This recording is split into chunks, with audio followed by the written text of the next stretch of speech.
तीनों भाई खुश हो जाते हैं और एक दूसरे को देखकर मुस्कुरा देते हैं। रात को घर में खुशी का माहौल होता है। सभी अपने अपने कमरों में पैकिंग कर रहे होते हैं। बच्चे अपने कपड़े और खिलौने बैग में भर रहे होते हैं। मम्मी, मैं ये ड्रेस भी ले जाऊं?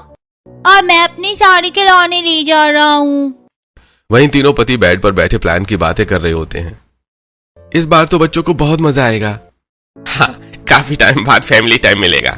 तभी अचानक तीनों के फोन एक साथ बजते हैं। हाँ जी सर। राघव, जो छुट्टी तुम्हें मिली थी ना, वो वापस लेनी पड़ेगी। तुम्हें उदयपुर की नई कंस्ट्रक्शन साइट पर भेजा जा रहा है। वहां कुछ वर्कर काम छोड़कर भाग गए हैं, बहुत अर्जेंट है। लेकिन सर, मैंने तो छुट्टी ली थी, मैं इतनी जल्दी कैसे आ जाऊंगा? प्लीज समझो, ये इमरजेंसी है। बाकी दोनों भाइयों के पास भी ऐसे ही कॉल आते हैं। यार, अब तो उदयपुर जाना पड़ेगा, सारा प्लान खराब हो गया। उनकी बातें सुनकर पत्नियां भी आ जाती हैं। अरे यार, नैनीताल का प्लान था ना, ये क्या हो गया अब? तभी नेहा का बेटा खुशी से बोल पड़ता है। कोई बात नहीं पापा, उदयपुर में भी घूम लेंगे, हमारा गांव भी तो वहीं है। हाँ, इस बार गांव की गर्मियों का मजा लेंगे। दिव्या और शिल्पा एक दूसरे की तरफ देखते हैं और मुंह बना लेते हैं। मतलब फिर से गांव जाना पड़ेगा? तुमने तो सीधा गांव का प्लान बना दिया। अगली सुबह पूरा परिवार बैग लेकर तैयार होता है। यार, जो टिकट कराई थी उसे कैंसिल कर दो, कुछ तो रिफंड मिल जाएगा। हाँ, सही है। बच्चे खुशी से उछलते हैं। अब हम कहाँ जा रहे हैं? अब हम उदयपुर जा रहे हैं, दादा दादी के पास। तीनों बच्चे खुशी से कूद पड़ते हैं। ये! लगता है इस बार हमें गांव जाना लिखा ही था। कुछ ही घंटों बाद सभी गांव पहुंच जाते हैं। सामने एक बड़ा सा घर होता है, बीच में खुला चौक, बाहर बड़ा सा गार्डन जिसमें सब्जियां लगी होती हैं और एक तरफ बड़ा नीम का पेड़ जिसके नीचे बैठने की जगह बनी होती है। जैसे ही गाड़ी घर के बाहर रुकती है, सब लोग बाहर आ जाते हैं। अरे, आ गए मेरे बच्चे। अरे, कितने दिनों बाद आए हो। तीनों बच्चे दौड़ते हुए दादी के गले लग जाते हैं। हमें आपकी बहुत याद आ रही थी। चाची मधु भी तीनों बहुओं को गले लगा लेती हैं। आओ बहुओं, कैसे हो तुम सब? चाची तीनों बच्चों की आरती करती हैं।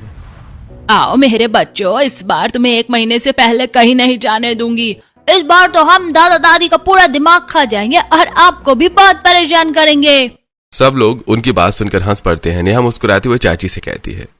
चाची, अच्छा हुआ इन तीनों भाइयों का काम यहीं उदयपुर में लग गया, नहीं तो इस बार भी हम पहाड़ों पर ही जाते। अरे चलो, कम से कम इसी बहाने तुम लोग आ तो गए। हाँ मम्मी जी। तीनों बहुएं आगे बढ़कर सास ससुर के पैर छूती हैं और घर में एक बार फिर से रौनक लौट आती है। शाम को लगभग 4-5 बज रहे होते हैं। हल्की हल्की हवा चल रही होती है और आंगन में सब लोग बैठे होते हैं। तभी चाची मधु मुस्कुराते हुए तीनों बहुओं को बुलाती है। चलो बहुओं, आज तुम तीनों को गांव की असली सैर कराती हूँ। खाना बनाने के लिए लकड़ियां भी लेकर आएंगे। चलिए चाची। जंगल में? चलो देखते हैं।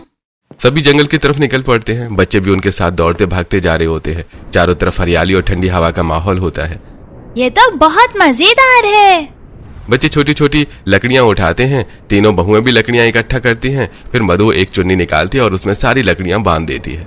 लो बहू, ऐसे सिर पर रख कर ले जाते हैं। तीनों बहुएं थोड़ी मुश्किल से लकड़ी का गट्ठा सिर पर रखती हैं और वापस घर की तरफ चल पड़ती हैं। अरे भाई, ये तो ट्रेजर हंट जैसा लग रहा है। हाँ, शहर में तो ऐसा कुछ करने को मिलता ही नहीं। बेटा, तुमने गांव अभी देखा ही कहाँ है। गांव की गर्मी सबसे बेस्ट होती है। घर पहुंचकर सभी लोग रसोई में जुट जाते हैं। चूल्हा जलाया जाता है और तीनों बहुएं चाची के साथ बैठकर खाना बनाने लगती हैं। दिव्या फूकनी से आग को हवा दे रही होती है। तभी सारा धुआं उसके और शिल्पा की आंखों में चला जाता है। अरे ये क्या है? वो फूकनी नीचे फेंक देती है। ये सब क्या है? मेरी आंखें तो जल गईं। घर में गैस नहीं है क्या? बेटा, यही तो असली मजा है। तुमने महसूस किया? यहाँ पर तुम्हें गर्मी बिल्कुल नहीं लग रही होगी। चाची, आपको लग रहा होगा, हमें तो बहुत गर्मी लग रही है। तभी दरवाजा खुलता है और चाचा अंदर आते हैं। उनके हाथ में पानी से भरी बाल्टी और उसमें ढेर सारे आम होते हैं।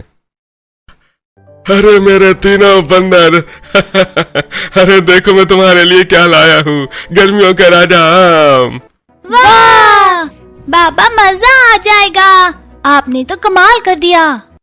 दीजिए, मैं इन्हें ठंडा कर देती हूँ। थोड़ी देर बाद सब लोग आंगन में बैठकर आम काटते हैं और साथ में खाना खाते हैं। माहौल में हंसी खुशी गूंज रही होती है। वाह, कितना मजा आ रहा है यहाँ। आज पहले ही दिन इतना मजा आ गया तो 1 महीने में तो बहुत मजे करेंगे। ज्यादा खुश मत हो, हॉलीडे होमवर्क भी करना है। रात को सभी अपने अपने कमरों में सोने की तैयारी कर रहे होते हैं। शिल्पा हाथ का पंखा चलाते हुए ऊपर देखती है। अरे यार, यहाँ तो पंखा ही नहीं है, सोएंगे कैसे? मेरे तो हाथ ही दुख जाएंगे। पता नहीं यार, हम यहाँ आए ही क्यों, मेरा तो दिमाग खराब हो गया है। तभी चाची मधु कमरे में आती है। चलो बेटा, सब छत पर जा रहे हैं, यहाँ का असली पंखा ऊपर चलता है। सभी लोग अपनी अपनी खाट, चादर और तकिया लेकर छत पर पहुंचते हैं। ऊपर ठंडी हवा चल रही होती है, आसमान में तारे चमक रहे होते हैं। मधु हाथ में पानी का लोटा लेकर छत पर छिड़काव करती है ताकि और ठंडक हो जाए। चारों तरफ खाट बिछी होती है, बुजुर्ग एक तरफ बैठे बातें कर रहे होते हैं, बच्चे हंसी मजाक कर रहे होते हैं। जब हम तुम्हारी उम्र के थे ना, हम भी ऐसे ही अपने दादी बाबा के पास आते थे और खूब मजे करते थे। दादी, हम भी तो वैसे ही मजे कर रहे हैं। सभी लोग खाट पर लेट जाते हैं और कोई हाथ के पंखे से हवा कर रहा होता है, कोई तारे गिन रहा होता है। पूरा माहौल खुशियों से भरा होता है।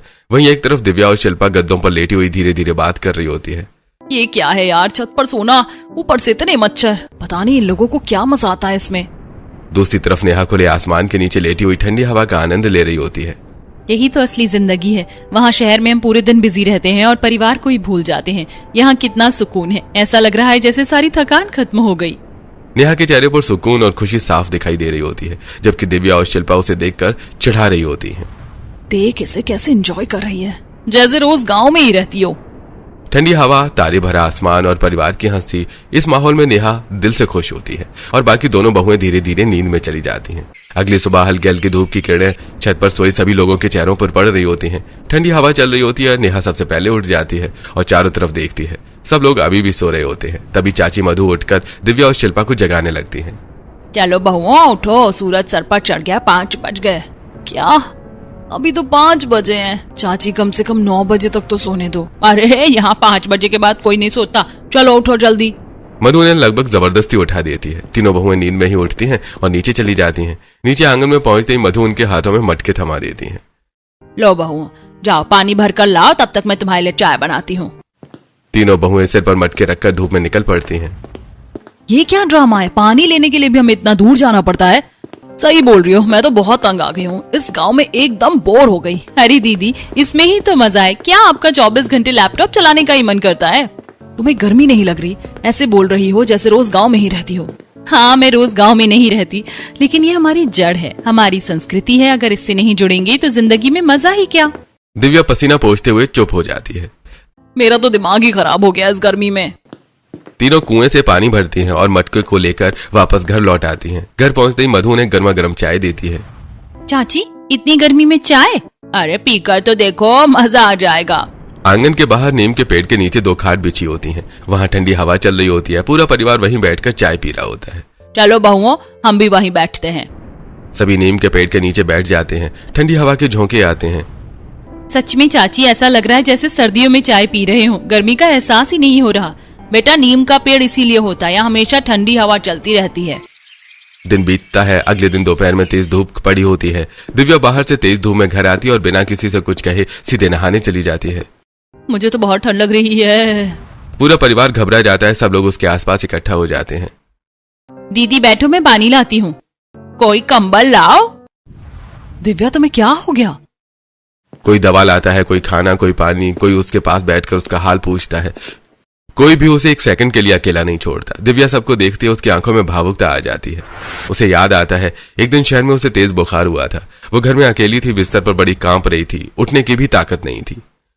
कोई है? वो दवाई लेने उठती है लेकिन चक्कर खाकर जमीन पर गिर जाती है।